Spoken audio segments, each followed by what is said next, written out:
Hello and welcome to another episode of the A Little Advice Podcast, an advice-centered podcast for creatives. I am your host, Christine Little, and we have a really awesome guest for you today. She has been in JFL, Just for Laughs, which is like this huge festival that every comedian wants to go in. She's been on Criminal Minds, and she's a hilarious comedian. Please welcome Aisha Alfa.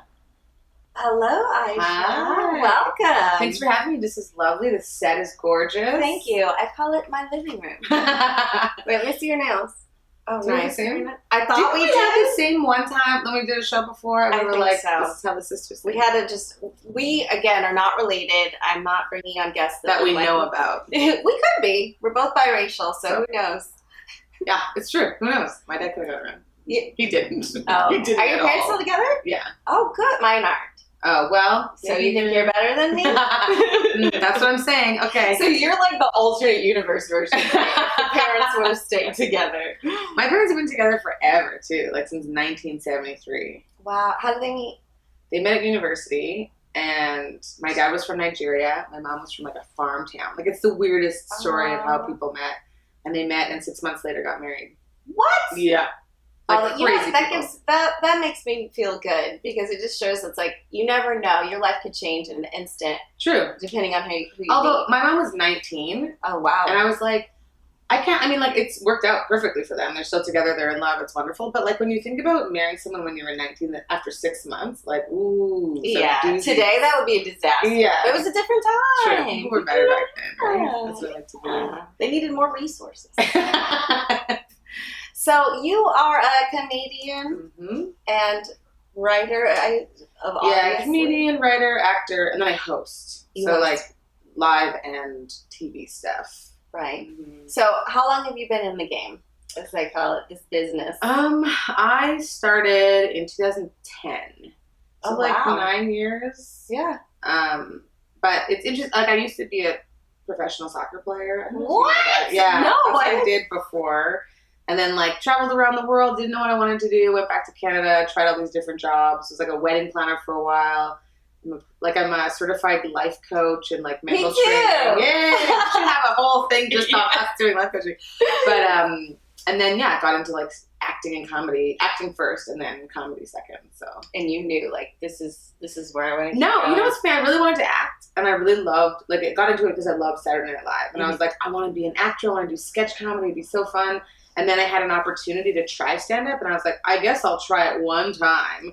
And then I did, and I was like, well, that was pretty cool. And I got offered another show. And then, like, I did, like, 3 shows in the first year. Mm-hmm. And then next year, I'm like, I should try one of these open mics they talk about. How quaint.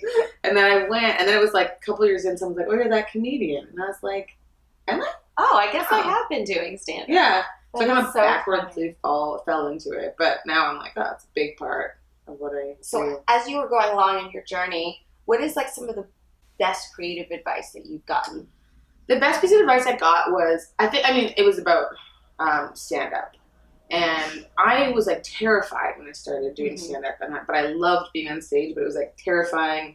Still to this day, I think like, I don't know about everybody else, but I feel like an imposter a lot of the time where I'm like, I'm not funny, my jokes aren't clever enough, you know? But someone said to me, well, you're a funny person in real life. Like you make jokes and you want people to laugh.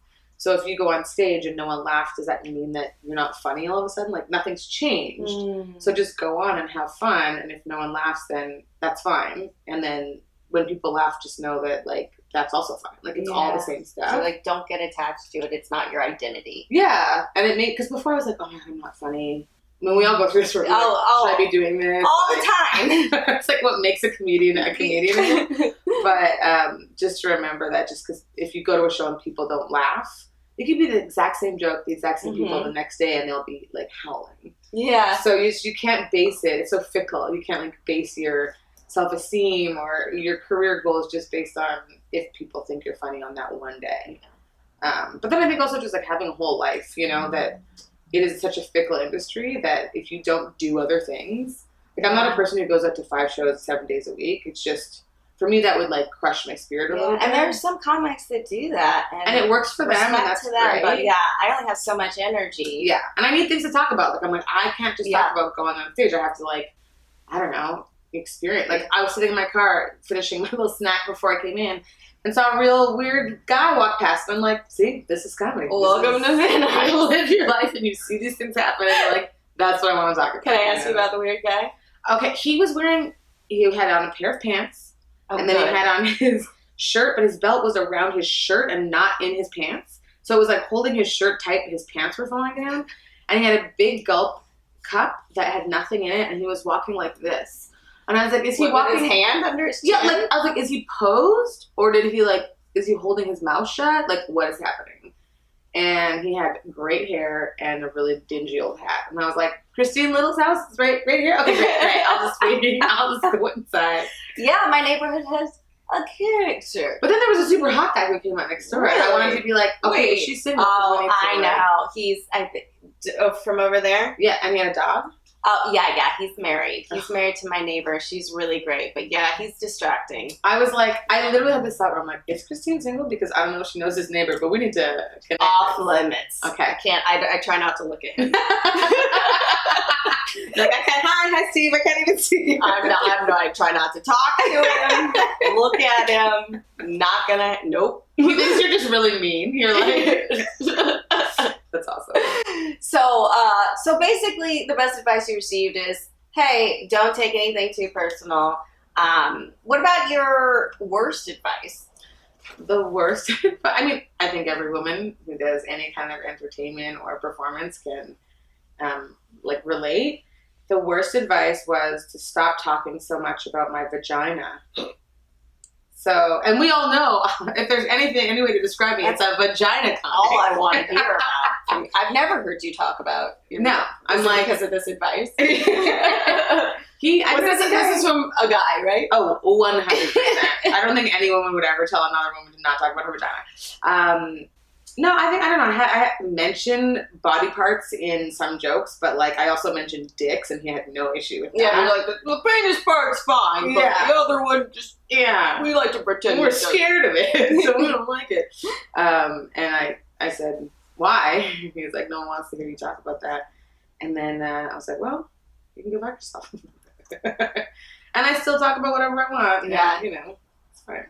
Well, how far into your career was that? That was not long ago. That was like a few years ago. Recent? That was like a few years ago. See, that's good because I feel like when it's early on and you're still trying to get the ropes and like you can take in a lot of what people say. Yeah. So, which makes sense, right? Like you're trying to learn from everybody, and then eventually you figure out what works for you and what doesn't, and you like welcome people's good intentions and just pick out and pluck what works for you. Yeah, keep riding that wave. Yeah. So, can you think of any career setbacks that you've had and how you deal with those? Like how you, hold on a second, this is a new segment. Check yourself. Thank you.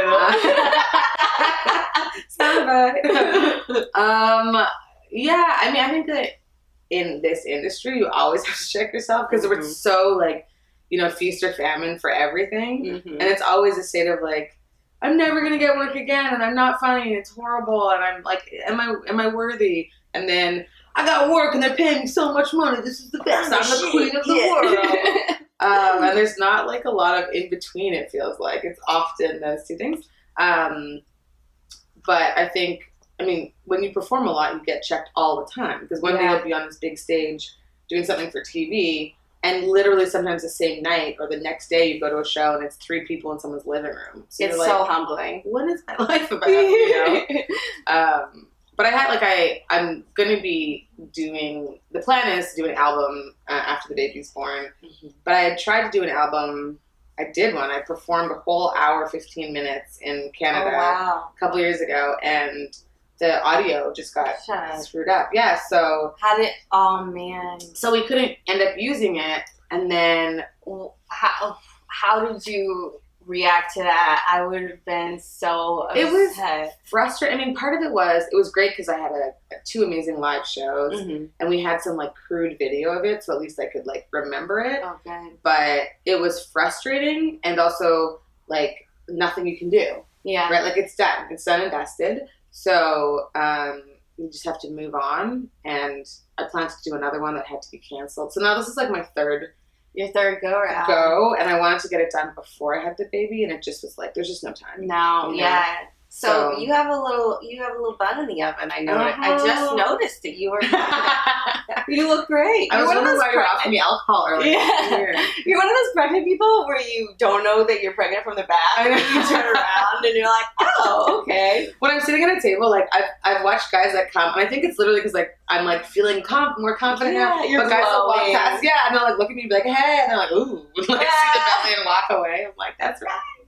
Keep moving. I'm going to do that as a deterrent. When I don't feel like talking, I'm just going to put on a pregnancy belly. Yeah, it does a lot. So postpartum depression is a thing. I don't know if it runs in your family or what. I mean, I don't really know. You know, my family doesn't talk about health issues and stuff at all. I don't know what runs in there at all. But do you have a game plan for if that comes up? Have you done? I've been thinking about it a lot, and I mean, it's such a big, even just being pregnant is such a big transition for like your body and your hormones and mentally, and then being pregnant in this industry I mean, obviously you have to be a woman, but like, you know, your body. Yeah, that's true. I mean, you could be, yeah, that's true actually. That's a good point. But your body, like, work depends on what you look like. Yeah. So all those changes have just been making me sort of have some feelings about it, and trying to figure out what the game plan is when there's really no way to anticipate what's going to happen. So yeah, I'm like, we have a doula as well who gave us a lot of great questions about it. Like, what are the resources you're going to use? And how are you going to, like, look for signs of this? Or who can you talk to? And I go to therapy now once a week, and my therapist is awesome. And she was like, you can just call me instead of coming in, and like all these things. Yeah, so it's been good. I mean, is that something that you've dealt with before? Just like any bouts of any regular depression, there's that cliche that comedians are depressed. Right. Like, have you experienced that?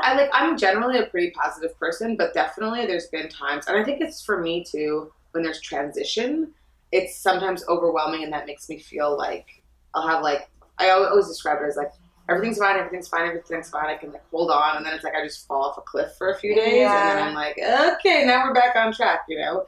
But I don't have clinical depression, but I think about people who have to take medication or deal with that all the time, and how it's like, that would be debilitating. Like, you don't feel like doing anything, you like, everything about life just changes. So I'm lucky that I've only had it in, like, certain parts of life and stuff. But do you do anything to bounce back when you do have those falling off the cliff moments? For me, a big thing is, like, going into nature.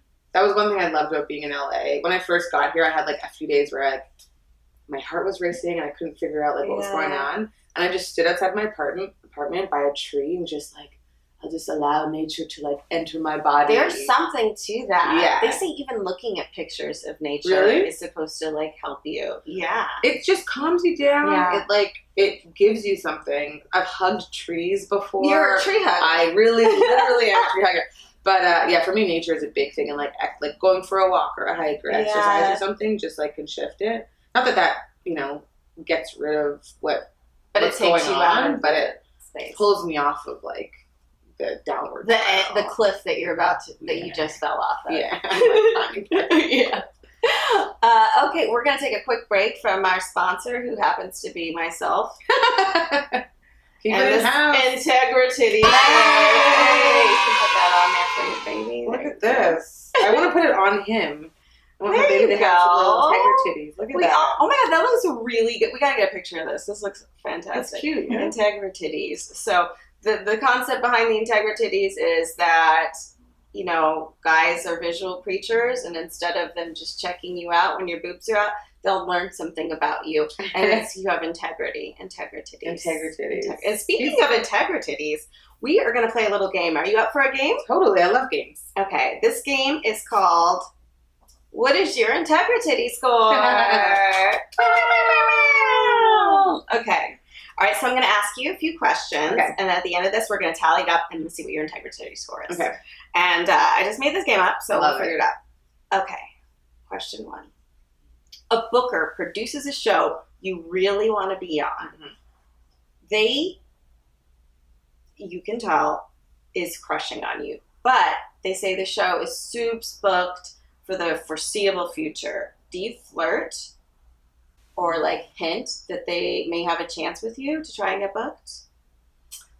This is a great question. See, I mean, obviously now that's a big fat no. I'm like, hey. Some guys are into the bellies. That's true. I don't think I would flirt and say that they would have had a chance with me, but I would for sure still be friendly and be like, hey, keep me in mind for your show, and like maybe message them or like, what a great show that you put on that I would, you know what I mean, that kind of thing. But no, I'm awkward enough when people try and get in my pants that I wouldn't. You wouldn't want be to like, encourage it. yeah, I feel you on that. Yeah. Okay, all right. Question number 2. Mm-hmm. You get pulled over by a dude cop, which is a male cop. just in case some people. I'm not talking about dude ranchers.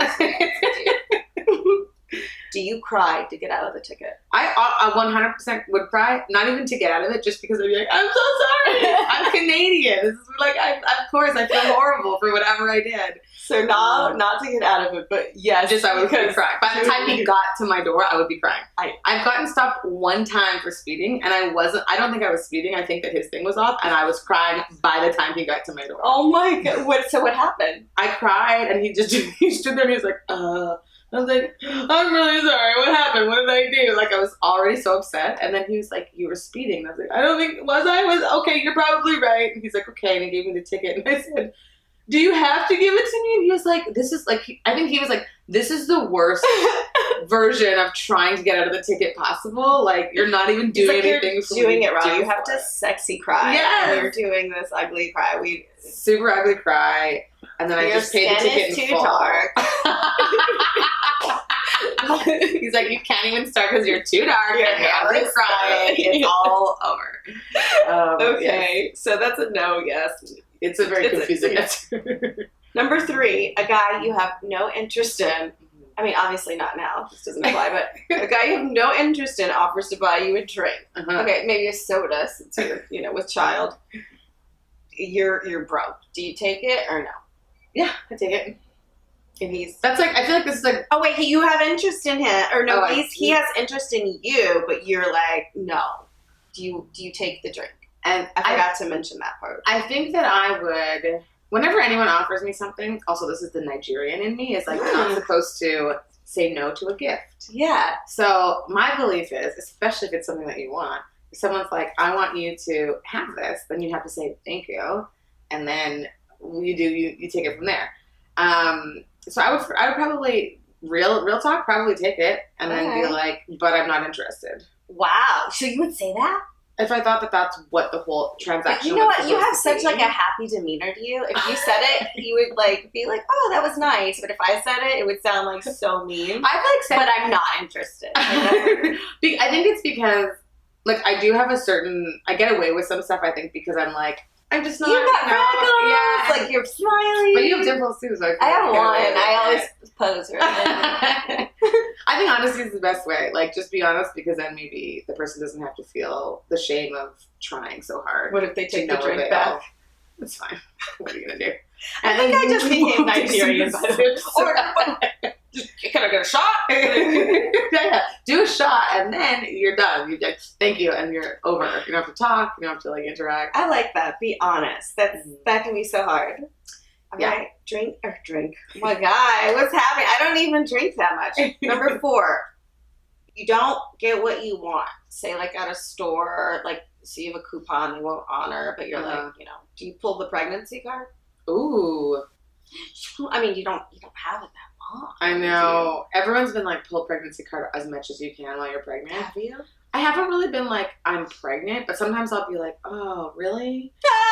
She's rubbing her belly. And I'm like, oh gosh, and I'll like make it obvious that I'm uncomfortable if I have to wait longer or something. Yeah. So I subtly like just push that into there, and then oftentimes people feel bad, and then they'll do it. I like that. I like how you said push, because that's another good way to get out of it. You're like, oh yeah, I hate to push you, like I have to push this baby out of me. Yeah, but, like for like many hours in like labor, it's gonna be so hard. But I mean, that's fine if I can't get that coupon on her. That's totally fine. So yes. You're saying I think I would say I mean, there's maternity parking. Like, you should have special privileges. You're doing a big job here. And also, you can cut in the bathroom pretty easily. Oh, yeah. Yeah, if you're, like, walking through it. Oh, it's a bit of a... I can't tell if it's pee or my water breath. Okay, last question. Your agent or manager tells you would work a lot more if you were to cut your hair completely off. Do you do it? I have been waiting for an excuse to shave my head. Oh my goodness! So long. Okay, well, grow your hair long. Okay. Well, also long hair's pretty good. Here's the thing. Okay. If they were to say to me, like, you would work a lot if you straightened, like, relaxed your hair again, because I used to, I would say, no way. Really? Yeah. Because I think that it's, like, this hair makes me feel more me. So if you're going to tell me to change my hair, it's like you're telling me to change myself. Wow. And I'm not so into there's it. a period where you had your hair straight. For a long time. Me too. Yeah. Me too. But this is like easier, and at the end of the day, I'm lazy. I know, it's so much easier. People are like, oh, it must be so much work. I'm like, it's way less Literally work. do nothing. Do nothing to But it. it's easy fine. when it's straight too. If you straighten it once, you go through the process, and then I just leave it like that for a while. See, mine, as soon as there's any humidity, Yeah, right like, here. all, like, not even just here, like, the whole thing gets curly. So, and it was so bad for my hair. I hated it when people would call me out too. Is your hair really curly? I'm like, shut up. This is my secret. You know why? Because when you have such nice curls too, I think that straightening it, where people like, why did you ever straighten it before? That's what people say to me now. I don't know. I just use it as like another look option. Yeah, I like to straighten my hair every once in a while. Yeah, like, but not. I used to like chemically relax it. I did that once. Yeah, it's horrible. Sorry, we're getting into hair talk. That's what happens. Hey, we're two curly-haired mixed girls. We don't get to talk often, right? All right. So your integrity score, let's see. You got 10 here. I'm going to see. I'll give you a 5, 15. I feel like I really threw off your quiz because they were always like, there was caveats to all of my answers. 25, 30. So you have a 40. Is that good? I don't know. I don't know how many this is out of. Can we calculate this, please? See, let's see. 10, 20, 30, 35, 40 out of 50. So you got a 40 out of 50 in terms of integrity. That's 80%. That is it? Oh, okay. Well, I'm not a math score. So that's pretty good. You've got integrity. Thank you. Congratulations. Thanks. I like this game. I'm going to play this again. Hey, guys. I hope you're enjoying the podcast so far. Today's word of the day is motivation. Motivation is defined as the reason one has for acting or behaving in a particular way.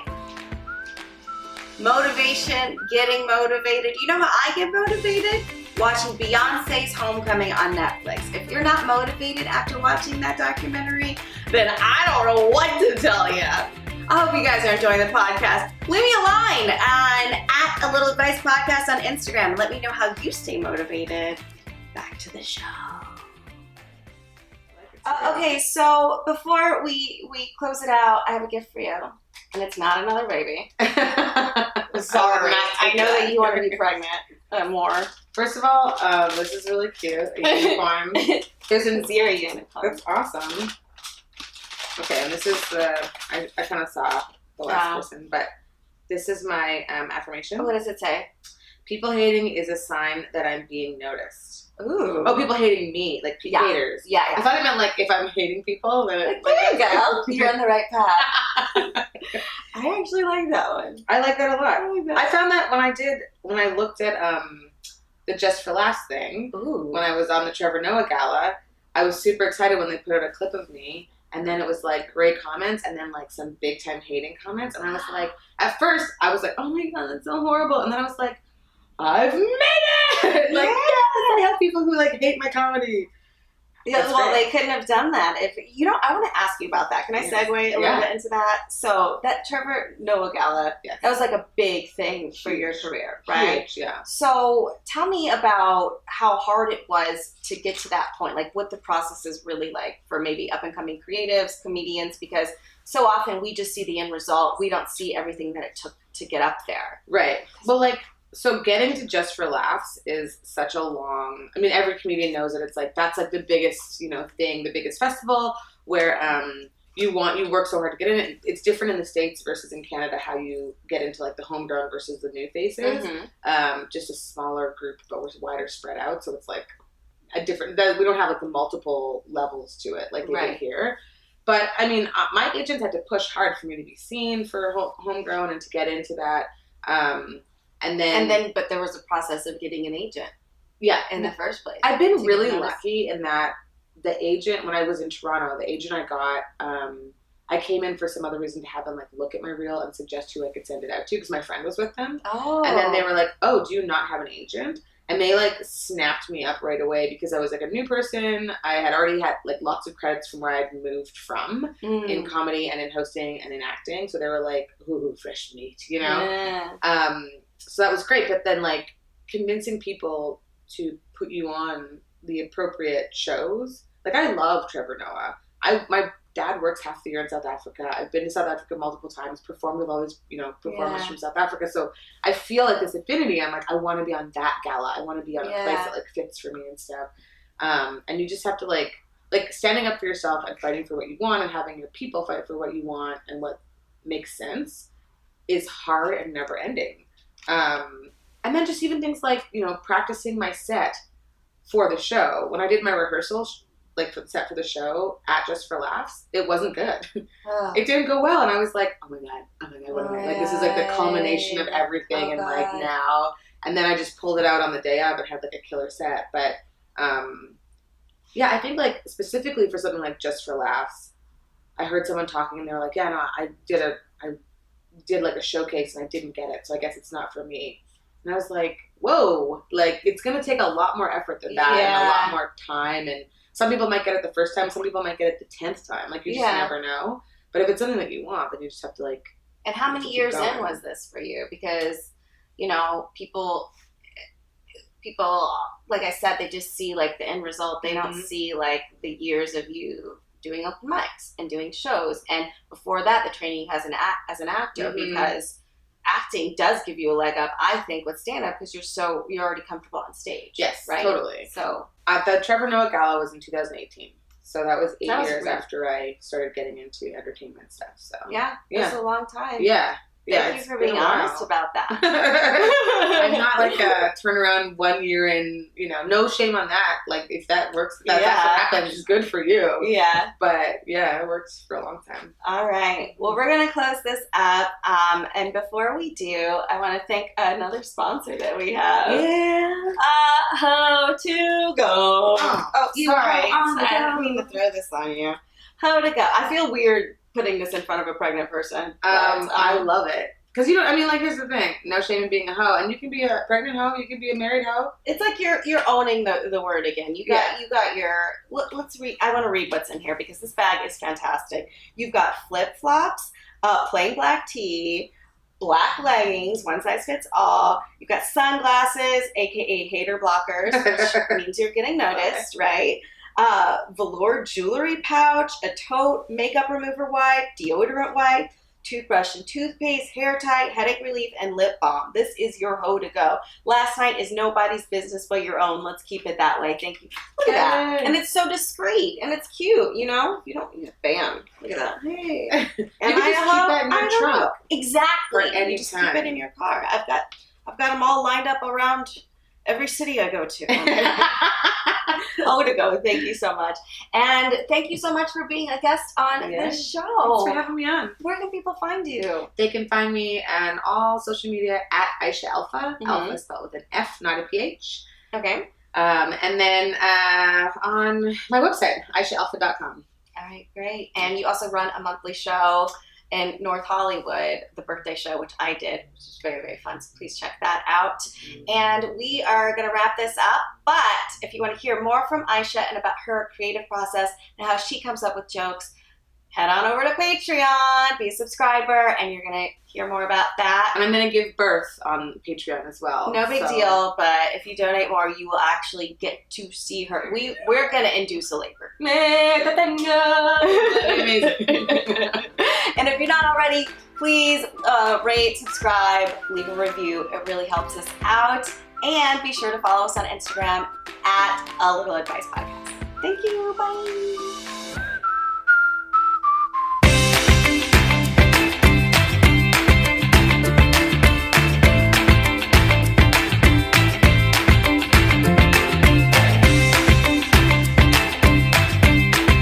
Get yours at hodago.co.